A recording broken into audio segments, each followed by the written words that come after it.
Bonjour à toutes et à tous. Ravi de vous retrouver dans cette vidéo qui va vous parler de notre fiche pédagogique. Cette fois-ci, il s'agit d'une fiche qui concerne l'activité de langue. La dernière fois, on a vu une fiche de lecture. Alors, vous avez devant vous un exemple. Je vais vous expliquer les étapes et comment on peut procéder pour faire l'activité en classe avec les élèves. Alors, comme vous voyez, il s'agit d'une fiche pédagogique. Le module dans lequel s'inscrit cette fiche pédagogique est celui d'étudier les caractéristiques d'un roman autobiographique, La boîte à merveilles d'Ahmed Safraoui. C'est toujours donc le module numéro 1. En ce qui concerne le niveau des élèves, c'est les élèves bien sûr des élèves de première année de baccalauréat, branche littéraire. Il s'agit ici de la deuxième séquence. Donc pour la première séquence, on a déjà vu un exemple d'une activité de lecture, bien d'une fiche de lecture. Et ici, dans cette activité de langue, elle s'inscrit dans la séquence numéro 2. Alors bien sûr, l'activité, comme je vous ai dit, c'est la langue. La durée de l'activité est déterminée ou bien est précisée dans 1 heure. L'objectif de l'activité, c'est de reconnaître les temps de récit et leurs valeurs. À partir de l'objectif, vous pouvez comprendre qu'il s'agit d'un cours ou bien d'une activité de langue qui porte sur les temps de récit. L'approche que l'on va suivre, bien sûr, dans la science, c'est un cours dialogué, c'est-à-dire un cours dans lequel on va essayer d'interagir avec les apprenants sous forme de questions-réponses pour expliciter les éléments à identifier et à reconnaître et aussi pour atteindre l'objectif tracé. Dans une activité de langue, généralement, on a des étapes. Et dans le secondaire qualifiant, la première étape par laquelle on commence, c'est l'étape ou bien la phase de l'observation. La phase de l'observation est une phase dans laquelle on met les apprenants devant un corpus, des phrases ou bien un ensemble de phrases ou bien même quelquefois un petit texte qui contient le phénomène à étudier. Ici donc on a un ensemble de phrases qui contiennent les éléments qui correspondent à l'objectif de la séance, c'est-à-dire ils contiennent des éléments, c'est-à-dire les temps de récit, et aussi des éléments qui se rapportent à leur valeur. Avant, bien sûr, de passer à la phase de l'observation, c'est-à-dire avant de laisser les élèves ou bien les apprenants observer le corpus, on fait lire les exemples d'abord. Donc, les exemples que vous avez ici, vous avez 3 phrases qui sont extraites de la boîte à merveilles. Première phrase, le maître me fit signe de partir. J'accrochai ma planchette, j'enfilai mes babouches et je traversai la rue. Cette phrase est extraite du chapitre 2 de la boîte à merveilles. Deuxième phrase, l'école était à la porte de Derb Nouala. Le frère, un grand maigre à barbe noire, dont les yeux lançaient constamment des flammes de colère, habitait la rue Gief. Une autre phrase extraite de la boîte à merveilles. Et puis la troisième phrase, il désire tant ce petit moineau, il veut en faire son compagnon. Il court, il revient s'asseoir sur le pas de la porte. Toujours de la boîte à merveilles. Alors après, bien sûr, la lecture de ces exemples, on passe à l'explication si on a des mots difficiles à expliquer et directement, on passe à quelques questions directives qui vont orienter les élèves à repérer les éléments dont on parle ou bien dont on a besoin pour atteindre l'objectif de cours. Alors, les questions que j'ai préparées ici pour atteindre l'objectif, c'est d'abord, première question, on demande aux élèves de relever les verbes dans chaque phrase. c'est-à-dire les élèves sont amenés à chercher les verbes, voilà, que chaque phrase contient. Et puis après cette question-là, quels sont les temps employés? On demande aux élèves de préciser ou bien de préciser les temps des verbes qu'ils ont déjà repérés ou bien relevés. Et après, quand on précise les temps employés, on s'interrogera ensemble sur les valeurs de ces temps, c'est-à-dire quelle est la valeur, quel est le sens exprimé par chaque temps.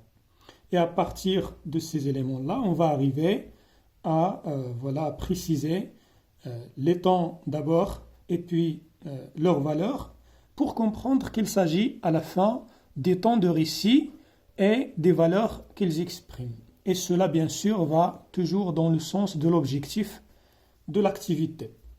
Alors, la première phase de l'observation est suivie de la deuxième phase qui est celle de la conceptualisation. Comme vous voyez ici, vous avez la phase de conceptualisation. La phase de conceptualisation est la phase dans laquelle on essaie de récapituler ou bien de conceptualiser ce qu'on a retenu ou bien ce que l'on a explicité dans la phase de l'observation avec les élèves en se basant sur les questions directives et sur la démarche ou bien sur l'approche du cours dialogué. Alors ici, vous avez un tableau récapitulatif qui récapitule les réponses déjà obtenues par les élèves concernant les temps de récit et concernant leurs valeurs. Alors voilà, à partir des exemples qu'on a vus, vous avez d'abord le passé simple. Le passé simple, si l'on veut revenir ici à l'exemple, le premier exemple, le maître me fit signe de partir. Ici, vous avez le verbe faire au passé simple, me fit signe. Vous avez aussi j'accrochais, le verbe accrocher au passé simple, j'enfilais et puis traverser. Vous avez 4 verbes conjugués au passé simple dans la première phrase. Alors, quelles sont les valeurs de ces temps ou bien de ces verbes-là, de passé simple que l'on a dans le premier exemple? Alors d'abord, comme vous savez ou comme vous ne le savez pas, c'est l'occasion de le savoir, souligne, le passé simple, souligne un fait soudain, c'est-à-dire un fait qui vient rapidement, qui vient en surprise, c'est-à-dire ici on parle d'une action qui est achevée. Action achevée, c'est-à-dire c'est une action qui ne prend pas beaucoup de temps dans la réalisation. On parle de l'aspect achevé de verbes. Déjà, quelques verbes dans leur aspect contiennent une action achevée, par exemple sortir, entrer. Ce sont des verbes qui ne demandent pas beaucoup de temps ou bien de durée pour se réaliser. Vous avez ensuite souligne une succession d'actions courtes. Si vous avez remarqué les trois actions ici, j'accrochais ma planchette, j'enfilais mes babouches et je traversais la rue, vous avez 3 actions qui sont courtes et successives. Donc accrocher la planchette sur le mur, c'est une action qui ne demande pas une durée. Et puis enfiler les babouches dans ses pieds aussi. Et c'est la même chose pour traverser la rue. Alors, pour récapituler, on peut dire que le passé simple exprime 2 valeurs globales. D'abord, il souligne un fait soudain, c'est-à-dire une action achevée, une action courte. Et puis, il souligne une succession, un ensemble d'actions qui sont courtes et successives. Voilà, le deuxième temps de récit, c'est l'imparfait. Alors, en ce qui concerne l'imparfait, vous l'avez déjà dans le deuxième exemple. L'école était à la porte de Drb Nouala. Le frère, un grand maigre à barbe noire, dont les yeux lançaient constamment des flammes de colère, habitait la rue Gief. Alors, dans cette phrase, vous avez le verbe être à l'imparfait, vous avez le verbe lancer à l'imparfait, et vous avez le verbe habiter à l'imparfait aussi. Alors, qu'est-ce que ces temps expriment? Vous avez d'abord l'imparfait exprime la description. Donc, il exprime la description c'est-à-dire que quand on fait la description d'un objet, d'un lieu, d'une personne, d'une chose, d'un animal, au passé simple, c'est plutôt au passé, c'est-à-dire dans un moment de passé, on utilise l'imparfait pour la description. Vous l'avez voilà dans l'exemple, si vous avez remarqué, voilà, l'école était à la porte de Derbenouala. Ici, on décrit l'école, on localise l'école. Et puis, vous avez habité la rue Gief aussi. C'est une façon de décrire le frère à partir du lieu où il habite. Voilà, il exprime aussi une action qui dure. L'imparfait exprime, à part la description, il exprime une action qui dure, c'est-à-dire une action inachevée. C'est le contraire, si vous voulez, de passé simple qui exprime une action achevée. Une action inachevée, c'est une action qui dure dans le temps, et voilà. Après, il peut exprimer aussi l'habitude, ou bien la répétition dans le passé. Si on a une action qui se répète dans le passé, qui peut être une habitude dans le passé, l'imparfait est le temps voilà, pour exprimer cette valeur. On peut vous donner un exemple. Voilà, on peut dire, lorsque j'étais enfant, je jouais voilà, avec mes amis à la plage chaque dimanche. Et ici, on a donc je jouais qui exprime voilà, l'habitude ou bien la répétition, si vous voulez, dans le passé. Puis vous avez le troisième temps de récit, c'est le présent de narration. Bien sûr, comme vous le savez, le présent peut exprimer différentes valeurs. Parmi ces valeurs, on a la narration. C'est-à-dire qu'on peut utiliser le présent pour raconter des événements de passé. Généralement, pour raconter des événements de passé, on utilise le passé simple et l'imparfait. Le passé simple pour exprimer des actions achevées ou bien une succession d'actions courtes, et l'imparfait pour exprimer des actions qui durent ou bien des habitudes dans le passé ou bien des répétitions ou encore la description. Mais on peut toujours utiliser le présent pour raconter des événements du passé. La valeur de ce présent est celle de la narration. Il ne s'agit pas d'un présent voilà,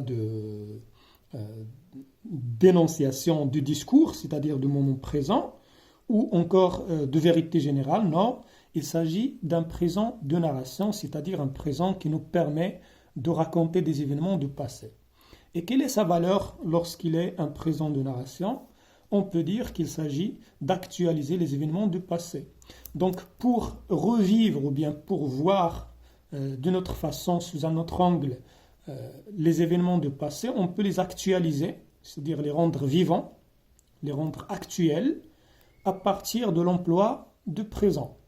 Si vous avez remarqué, dans le troisième exemple ici, c'est ce que vous avez.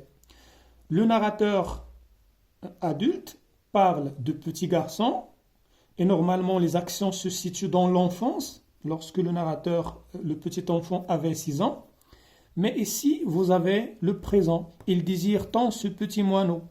Normalement, on peut remplacer ici le verbe désirer au présent par désirer à l'imparfait. Il désirait avec AIS, ou bien AIT plutôt, tant ce petit moineau.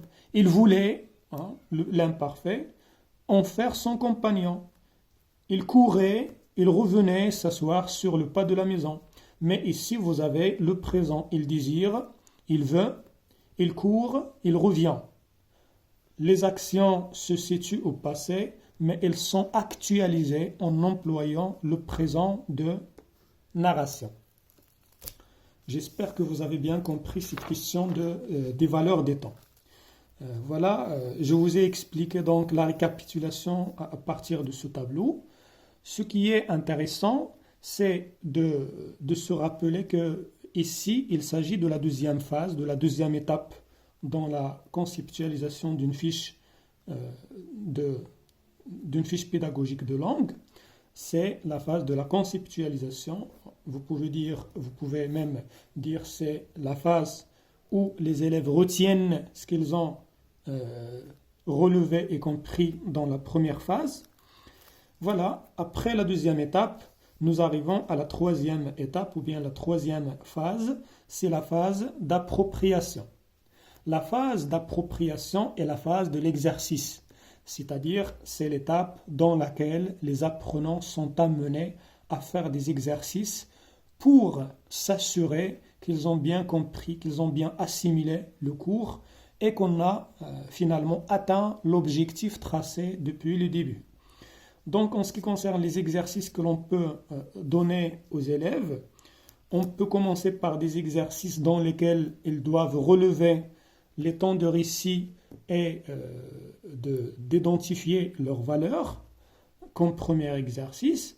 Comme deuxième exercice, je ne l'ai pas fait ici, comme deuxième exercice, on peut demander aux élèves de faire ou bien de produire eux-mêmes des phrases qui contiennent des temps de récit et bien sûr, on leur demande aussi de nous expliquer ou bien d'identifier ces temps et aussi leurs valeurs pour s'assurer qu'ils ont bien compris et qu'ils sont capables de produire ce qu'ils ont reçu.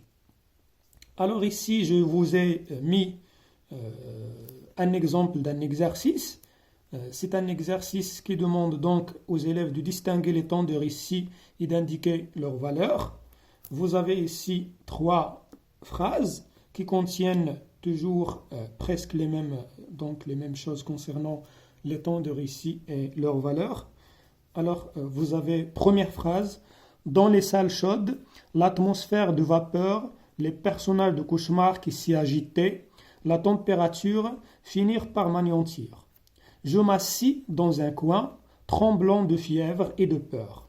Je me demandais ce que pouvaient bien faire toutes ces femmes qui tournoyaient partout, couraient dans tous les sens, traînant de grands seaux de bois débordant d'eau bouillante qui m'éclaboussaient au passage. Premier extrait de la boîte à merveilles. Deuxième phrase, vous avez un extrait de deuxième chapitre, page 9 de la boîte à merveilles, qui commence dès notre arrivée jusqu'à « Je restais tout bête ».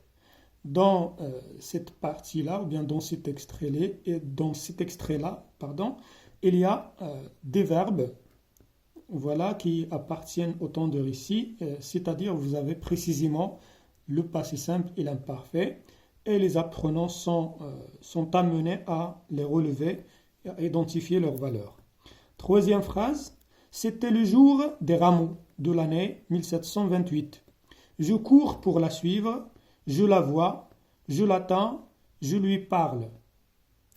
Dans cette dernière phrase, vous avez aussi, comme vous voyez, des temps que les élèves sont amenés à identifier et à identifier également les valeurs.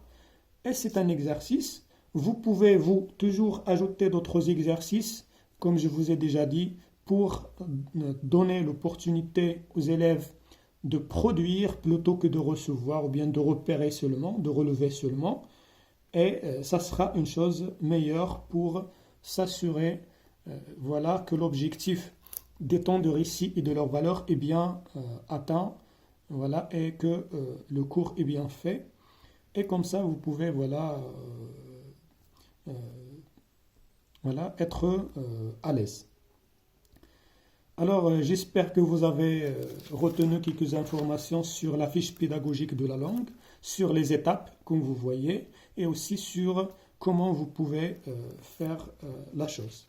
Reste à savoir que dans la fiche pédagogique précédente de lecture, j'ai précisé sous forme d'un tableau les tâches, c'est-à-dire la tâche de l'enseignant et la tâche des apprenants.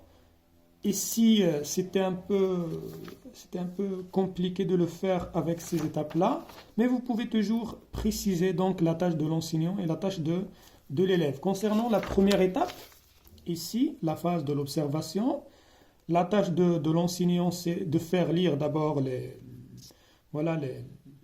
phrases de l'observation et d'expliquer les mots difficiles. Et après, à partir des questions directives, les élèves sont amenés à répondre aux questions plutôt de professeur. Et voilà, c'est leur tâche.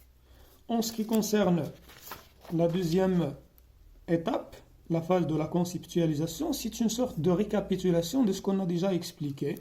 Donc, on peut tracer ce tableau-là et on peut demander aux élèves de remplir voilà, les cases.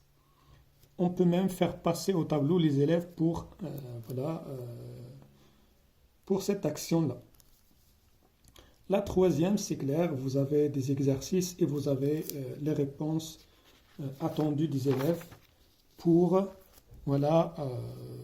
faire ce qu'ils doivent faire. J'espère que je vous serai utile à partir de cette explication-là. Ici, donc, je m'arrête et très bon courage.